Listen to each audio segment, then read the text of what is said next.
Cargo Bay 1 smelled like cold metal and old tape adhesive, empty space that had never learned to be anything else. The overhead lights were down to emergency strips, throwing long shadows across the deck plating. Crate anchors sat in rows like teeth. Engineering had done what they could in minutes, rerouted independent power, armed the bay's fire suppression foam, set portable strobes in the corners, and installed a crude kill switch to slam the bay into vacuum if Elias gave the order. "Captain," engineering said over the corridor speaker, "if you vent this bay while they're inside, you'll also be inside." "Noted," Elias replied, clipping the tether line to a floor ring. He checked the lantern, checked the welder, checked the pry bar like ritual could replace luck. "I won't vent unless I have to." Com's voice cut in, sharp with tension. "External vessel is ramping suppression again. We're down another 5% on life support." Elias looked down at Ralph. The cat sat in the center of the bay, perfectly composed, tail wrapped around his paws like a royal portrait. "All right," Elias murmured. "We make this convincing." He keyed the intercom. "AI, open corridor C3 and D2. Seal everything else. I want only one path here." "Acknowledged." A pause. "Captain, they are already attempting localized breaches. Your funnel may accelerate engagement." "Good," Elias said. "That's the point." The bay door groaned shut behind him, leaving him, Ralph, and the emptiness. Minutes stretched like wire. The ship's hum thinned further. Elias felt it in his teeth. Somewhere above, the alien vessel tightened its grip, and the Kestrel Run responded with small, shuddering complaints. Ralph didn't move. Then the air in the bay changed. A pressure shift, subtle, like the room had inhaled. Elias turned slowly, lantern raised. A shimmer crawled along the far wall, where bare metal met structural bracing. It didn't look like a cut. It looked like a decision. The wall unzipped. Darkness opened, and something stepped through. The first alien entered low and cautious, head swiveling. Its skin pattern flowed in muted stripes, trying to become the bay's shadows. Behind it, two more shapes followed, then a fourth. A pack. Elias counted without blinking. 4. Maybe more, waiting on the other side. Their eyes found him, then slid past him. To Ralph. The lead alien froze at the sight of the cat sitting in open space, unhidden, unafraid. A low click ran through the pack, communication that trembled on the edge of uncertainty. Elias held his breath, keeping his body loose, non-threatening. He was not the focus. He needed to stay that way. Ralph stood. The bay went quieter, as if even the ship's broken systems wanted to listen. Ralph took one step forward. The lead alien's claws flexed. It clicked twice, sharp, commanding. Ralph answered by lifting his head and staring straight into the alien's eyes. Dominance wasn't size. It was refusal.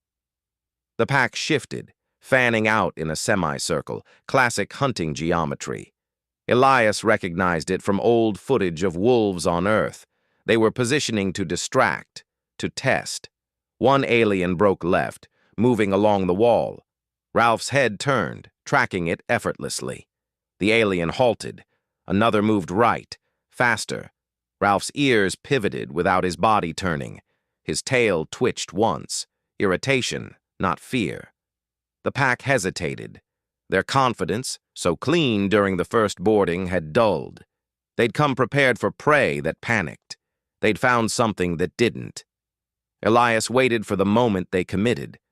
The lead alien clicked again, lower now, and stepped forward, slow, deliberate, claws tapping the deck. Ralph stepped forward to meet it, two predators closing distance in a silent cargo bay. Elias's thumb hovered over the foam trigger. The alien lowered its head, eyes narrowing, studying Ralph like a rival. Ralph stopped one pace away, and then, without warning, he hissed. It wasn't loud. It was precise, a blade drawn halfway out of a sheath. The pack recoiled. The lead alien flinched, just a fraction, And that fraction was everything, because above them, outside the hull, the alien ship pulsed its field to reinforce the board. And on the Kestrel Run system monitor, the suppression level dipped. "Captain, window detected. 20 seconds, the AI whispered into Elias's earpiece. Elias's blood turned to fire. "Engineering, now!" Over the comms, engineering shouted, "All thrusters spooling! Come on, come on!" The aliens sensed it too. The lead alien snapped its head up, clicks turning rapid, urgent. Ralph moved, not at them, through them. He darted between two aliens like a white and ginger ghost, brushing fur against limb.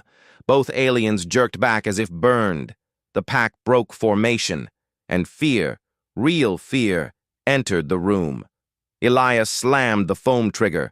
White suppressant erupted from the ceiling ports, blasting down in thick, expanding sheets, the bay filled with choking, vision-killing froth. The aliens' shriek clicked, disoriented, wiping at their eyes. Elias grabbed Ralph up in one motion, cat surprisingly heavy, solid, and turned toward the bay door. 10 seconds, the AI warned. Behind him, the shimmer in the wall wavered as the pack scrambled toward it.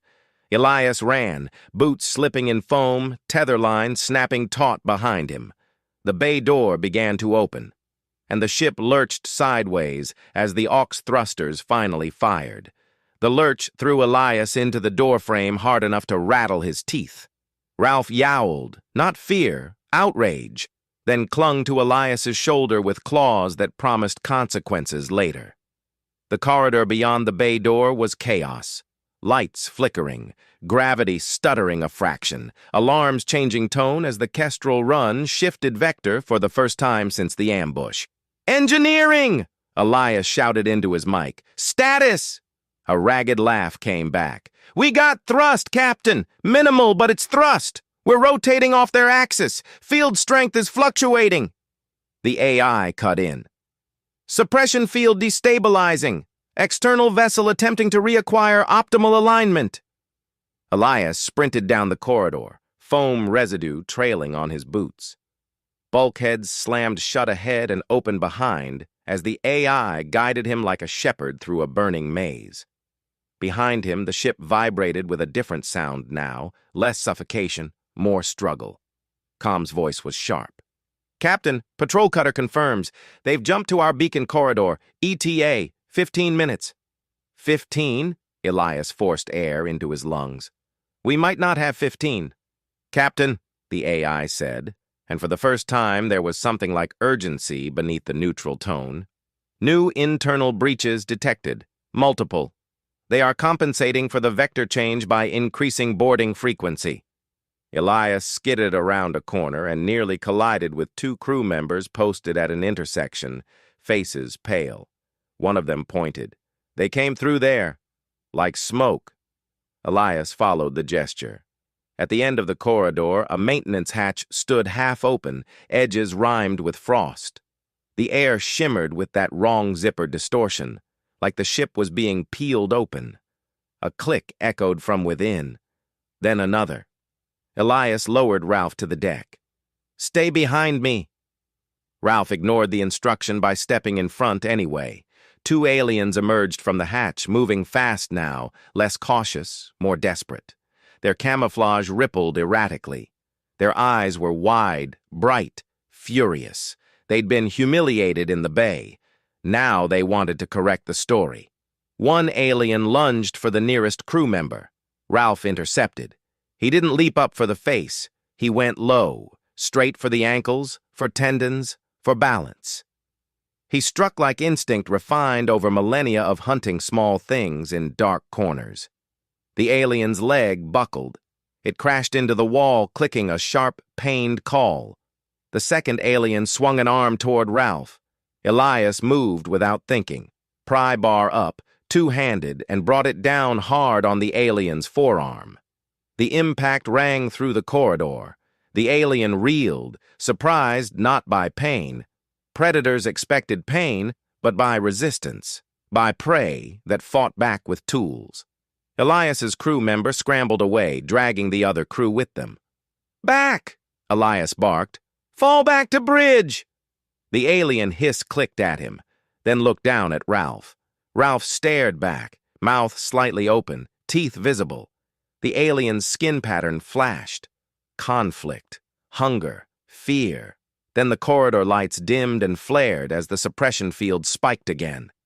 Elias felt his welder cell flicker. The ship groaned. The AI spoke quickly. "Captain, external vessel is attempting to re-stabilize the field by anchoring internal nodes. They will target life support again," Elias swore. "Then we cut their anchors." "Their anchors are the boarding apertures," the AI replied. "They are using our structure as a resonant frame," meaning the ship itself was the instrument. Elias stared at the frost-rimed hatch. He could almost feel the seam in space, the way it wanted to open. His mind snapped back to the bay, how the suppression dipped when they boarded, shared reservoir, shared focus. "AI," Elias said, voice tight. "Can you track where the apertures are weakest, where their connection is strained?" A pause. Fast processing. "Yes. Weakest aperture signature currently at junction B4, adjacent to external hull segment 13. "Route me," Elias said. "We're going to hurt their grip." Ralph trotted ahead as if he'd already read the map. As they ran, the ship shuddered again. Another boarding attempt, another tear in reality. Predators pouring in, not to hunt cargo now, but to break the small thing that had made them back down. On the bridge display, the alien vessel shifted closer, shadow swallowing starlight. And beyond the suppression haze, a new signal pinged, human, clean, and sharp. Com's voice cracked with relief. "Captain, patrol cutter just entered sensor range." Elias exhaled hard. Junction B4 sat against the ship's outer curve, where the corridor bent with the hull. The air here felt thinner. Cold seeped through metal like memory. Elias could hear the Kestrel Run's skin creak as the alien field pulled at it. The panel on the wall, normally sealed, was rimed with frost. The shimmer hovered above it like a mirage. Elias crouched, lantern angled low. "AI, confirm weak point." "Confirmed. Aperture harmonic is unstable. External vessel is compensating. If disrupted, suppression field may desynchronize briefly." "Briefly is all I need," Elias said. Ralph sat beside him, watching the shimmer with a stillness that wasn't calm. It was readiness. Elias pulled a maintenance spike from his kit and jammed it through the panel's manual latch. Then he wrapped the tether line around the spike and clipped it to his harness. "Plan?" one of the crew asked, panting from the run. Elias didn't look away. "When it opens, I hook it. I pull." The crew member stared. "Pull what?" Elias swallowed. "Whatever's holding our ship open." The shimmer thickened. A seam appeared, and the wall unzipped like fabric. Cold darkness opened. Predator space. Pocket reality. A place that smelled like dry stone and old blood. A long hand emerged, claws extended. Ralph stood. Elias swung the pry bar not at the hand, but at the edge of the seam, into the distortion. The metal met resistance like thick rubber, and the pry bar vibrated in his arms. The alien hand recoiled, startled. Elias jammed the pry bar's hooked end into the seam and twisted. The distortion strained. Ralph hissed, sharp and immediate, and lunged at the alien hand, claws raking across the fingers. The alien clicked in pain and anger, pulling back. Elias didn't let it. He hauled on the pry bar using his body weight, tether line braced around the spike. The seam widened for a heartbeat, then wavered like a flame in wind. The AI's voice sharpened. "Captain, harmonic destabilization increasing." "Good," Elias grunted. "Then break." Elias yanked harder. The seam shuddered, then collapsed inward like a punctured bubble. The distortion imploded with a pop that Elias felt in his bones. The corridor lights flashed. Every alarm on the ship changed pitch at once, and the suppression field let go. Not fully, but enough. The Kestrel Run systems surged like a lung filling after near drowning. "Engineering!" Elias shouted. "Now! Full aux! Anything you've got!" Engineering's scream of effort came back. "We've got mains for a second. Routing. Captain, we have partial mains." The ship lurched again, harder, and this time Elias felt the forward drift shift into something like control. On the bridge, comms shouted over the intercom. "Patrol cutter hailing. They're in visual range." The AI added, "External vessel suppression is failing. They are attempting emergency withdrawal." When Elias burst onto the bridge, the forward canopy showed a new light cutting through the haze. A compact human cutter, hull lit with identification strobes, weapons ports open.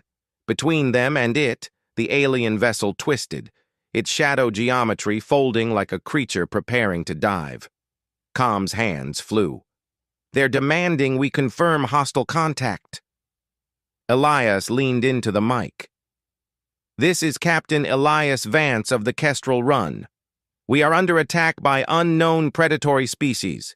Request immediate interdiction. They are withdrawing. Do not let them—" The patrol cutter's reply came crisp. "Copy, Kestrel. Stand by. We're painting target." The alien vessel pulsed once, angry, panicked. For a split second, the bridge lights dimmed again, and Elias felt it, like a hand on the ship's throat trying one last squeeze. Ralph stepped onto the console and fixed his stare on the shadow outside. The alien vessel hesitated. Just a fraction. That hesitation was enough. The patrol cutter fired. A lance of light crossed the void and struck the alien shadow geometry. The shape warped, rippled, and, rather than explode, folded. Space bent. The alien vessel vanished into a tight, impossible angle of darkness. Gone. Silence fell over the bridge. Then the Kestrel Run's alarms began to soften, one by one, as systems dared to believe they'd survived. Elias sank into the captain's chair, shaking. Ralph sat in his lap, purring that steady, engine-like purr. Comms let out a laugh that turned into a sob. "Captain, what were they?" Elias stared at the empty stars where the shadow had been. "Predators," he said softly, "but not the top ones." The AI spoke, almost thoughtfully. "Captain, external sensors recorded the alien vessel's withdrawal vector. It did not flee randomly. It withdrew toward a mapped corridor." Elias looked down at Ralph. "So this isn't over." Ralph blinked once. Slow. Sovereign. Outside, in the cold dark, the trade routes remained quiet. But now, somewhere in that quiet, something was telling stories about a human ship and the apex predator that lived inside it.